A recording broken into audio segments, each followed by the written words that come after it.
गर्यो त्यो बाहेक अब हाम्रो जस्तो र कोलम्बियाको जस्तो पाउन आजकल एकदमै गाह्रो छ कि फर इन्स्टेन्स 2023 मा कन्फ्लिक्ट डेथहरू इन्क्रिज भएको देख्छ ग्लोबली तर एउटा पनि बृहत शान्ति सम्झौता भएन हैन सो त्यो कन्टेक्स्टमा हेर्दा चाहिँ एंगलबाट हेर्दाखेरि कोलम्बिया र यहाँ मात्रै हो है कोलम्बिया यहाँ र अरूहरू पनि होला नि तर एकदमै मल्टिपल ट्रान्जिसन अटेम्प्ट गर्ने चाहिँ हैन त्यो सबै कन्फ्लिक्ट ड्राइभर्सहरूलाई एकैचोटि लाने चाहिँ हाम्रो चाहिँ त्यो सक्सेसै भन्न मिल्छ कि अब हैन अहिलेको स्टेटमा जहाँ कम्प्रिहेन्सिभ पिस अग्रिमेन्टै आएका छैनन् भने त अब हाम्रो कम्प्रिहेन्सिभ पिस अग्रिमेन्ट आउनु र त्यसलाई इन्स्टिट्युसनलाइज गर्ने एउटा सहमति भएको पनि इम्पोर्टेन्ट हो कि अब नेपालभित्र बसेर चाहिँ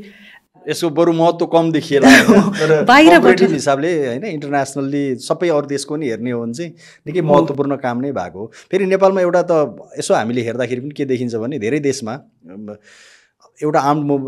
रिभोल्टहरू